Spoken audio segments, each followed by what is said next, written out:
Bonjour, j'espère que vous allez bien, j'espère que vous avez passé une excellente journée. Vous êtes sur la chaîne Bonjour Canada, la chaîne où on vous partage l'actualité du Canada, ce qui concerne l'immigration, l'intégration au Canada, les études, beaucoup plus de choses qui concernent le Canada parce que nous habitons au Canada et nous aimons vraiment partager ces informations avec vous et que vous nous suivez partout dans le monde, ceux qui sont en Afrique, au Sénégal, en Côte d'Ivoire, en République démocratique du Congo, au Gabon, au Sénégal, au Rwanda, au Burundi, en Tanzanie, au Kenya, partout.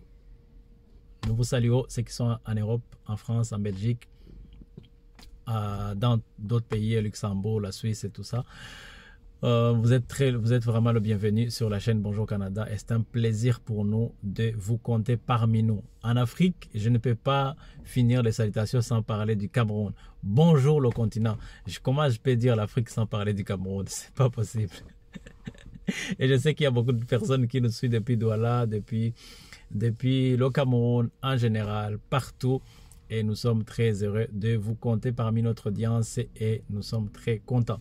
Donc aujourd'hui, je vais parler d'un sujet assez important qui concerne l'immigration. Mais je vais vraiment parler par rapport à l'expérience personnelle. Parce que cette chaîne est basée réellement sur l'expérience personnelle. C'est par rapport à notre passage ici, par rapport à ce qu'on a vu, par rapport à notre vécu, par rapport à la comparaison aussi. Parce que nous avons la chance d'avoir vécu en Afrique pendant plusieurs années, en Europe pendant plusieurs années et s'installer au Canada. Donc nous avons un peu une vue, je dirais une vue panoramique sur ce qui peut se passer. Voilà, la vie au Canada, la vie en Europe, la vie en Afrique, c'est vraiment une richesse. Donc ce qui nous permet de vous informer et de vous aider à faire la comparaison, à faire peser, à peser avant de passer à l'action, avant de décider si vous devez vous installer ici ou pas.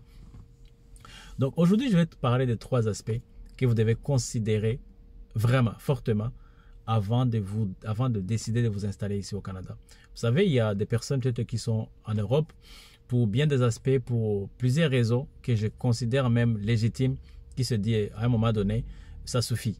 On va changer de l'air, on va aller quelque part où on se sent beaucoup plus accepté, beaucoup plus accueilli, beaucoup plus valorisé. Et j'ai eu le même sentiment à un moment donné. Et c'est normal. Et en Afrique, il y a ceux qui sont aussi dans d'autres pays où ils ne voient pas vraiment clair pour ce qui concerne leur avenir. Qui se disent, écoute, il faut qu'on aille quelque part où on peut trouver du travail, où on peut préparer l'avenir pour nous et pour nos enfants, où on peut construire une famille sans avoir peur de ne pas être capable de mettre le pain sur la table. Je comprends tous ces aspects et je vous dirais que je suis passé par là, de l'un ou l'autre.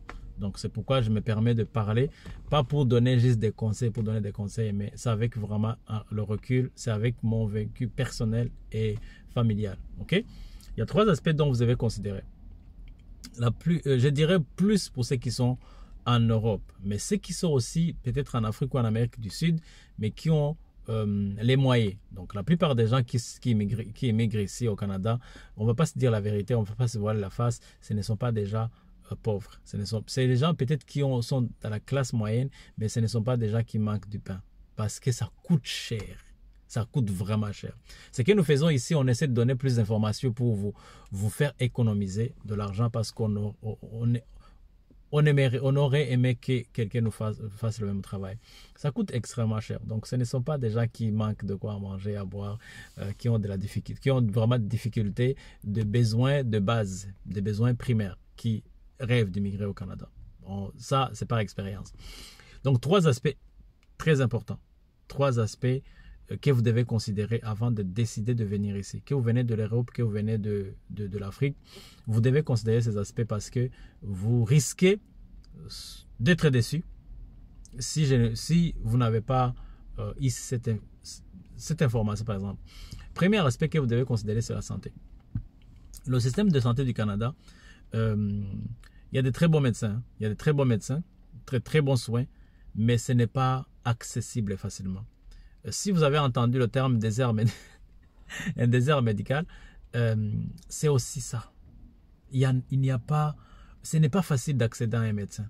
Ce n'est pas facile d'aller se faire soigner facilement. Vous pouvez attendre un rendez-vous pendant des mois et des mois, pendant 2 semaines et 2 semaines. Vous pouvez aller aux urgences et ne pas être reçu, alors que vous vous sentez très très mal. Que vous soyez une personne adulte ou que vous soyez un jeune, même des bébés.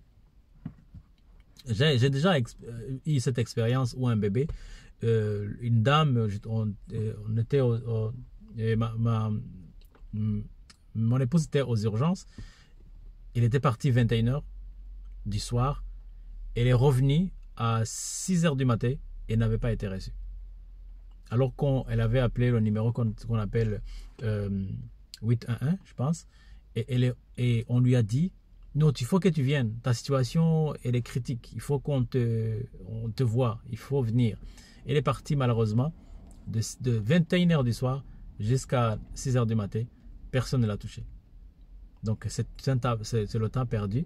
Et elle devrait travailler le matin. Elle n'avait pas posé une journée. Donc il y avait des choses qui étaient prévues, des réunions qu'elle avait prévues, des rencontres qu'elle avait prévues. Elle ne pouvait pas annuler ces rencontres. Donc elle a dû travailler avec une quantité de sommeil astronomique. Aspect médical.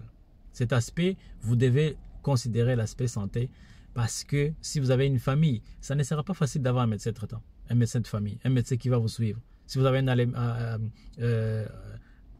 arrêt médical, vous ne l'aurez pas facilement. Si vous voulez que vos enfants soient suivis régulièrement, ce n'est pas évident. Votre enfant peut ne pas avoir un médecin traitant. Surtout, vous êtes dans la région, par exemple dans la région de Montréal, c'est pas possible. Vraiment, vous pouvez dire que, waouh, c'est quoi ça? Mais quand vous êtes vraiment gravement malade, je dirais gravement malade, si cette fois-ci on va vous recevoir, est-ce qu'on doit être gravement malade pour qu'on ait accès aux soins ou on doit prévenir? Donc, ce n'est pas la médecine de prévention, c'est la médecine vraiment voilà, je ne sais pas comment je vais appeler ça. C'est pas évident. Aspect santé, s'il vous plaît, ce n'est pas facile. Vous n'avez pas accès aux soins facilement. C'est l'accès que vous avez accès facilement, c'est les soins dentaires. Mais on s'attend que les soins dentaires, c'est un peu une sorte de commerce déguisé. Donc, c'est du capitalisme sauvage. Moi, j'appelle ça comme ça. Si tu n'as pas d'argent, tu ne peux pas soigner les dents. Si tu as de l'argent, on va te faire tous les soins possibles. C'est ça la vérité. Ok?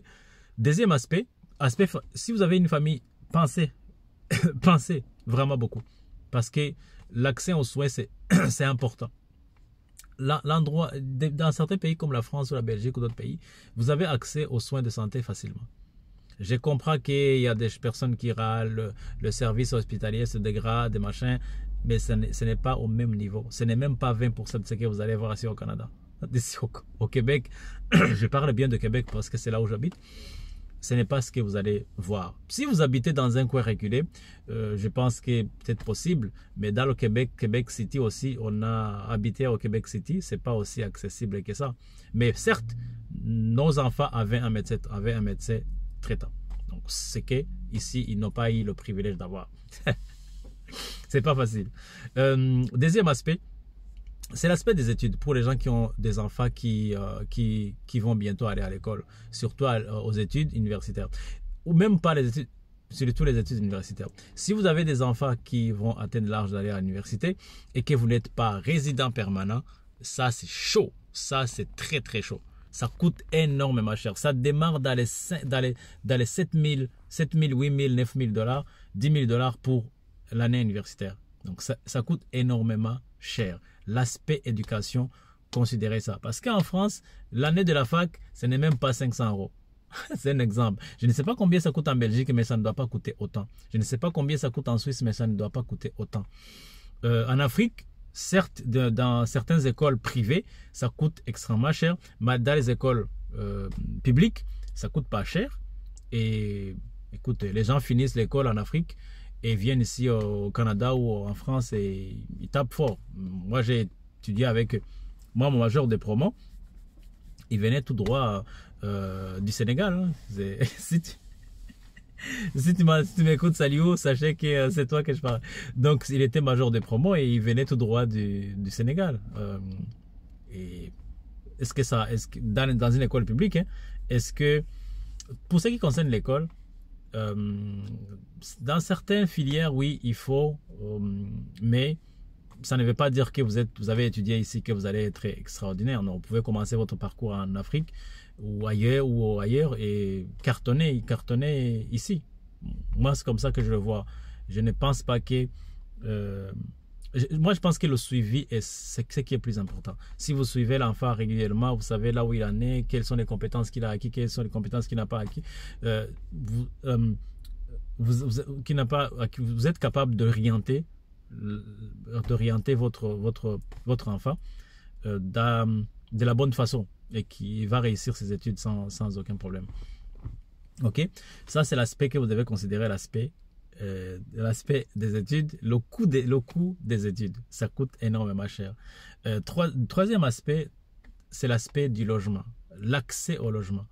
Écoute, j'ai entendu des programmes ici. Je sais que, par exemple, la France, un pays que je connais bien, ce n'est pas facile aussi, l'accès au logement. Mais, plus ou moins, ça se passe. Mais ici, mais en même temps, les gens en France, il n'y a pas beaucoup de propriétaires. Beaucoup de gens ne sont pas propriétaires. Et beaucoup de gens habitent dans les appartements. Et ici, les gens n'aiment pas habiter dans les appartements. Les gens aiment avoir leur propre maison. Leurs enfants doivent jouer dans leur cour. Donc, c'est un peu différent. La façon de concevoir le logement familial, c'est différent. Ici, les gens aiment habiter dans leur propre maison, aiment avoir leur propre maison. Donc, il y a énormément de pression au niveau du logement. Et je dirais que la politique aussi ne facilite pas ça. Donc, on ne construit pas beaucoup et on accueille beaucoup de gens avec...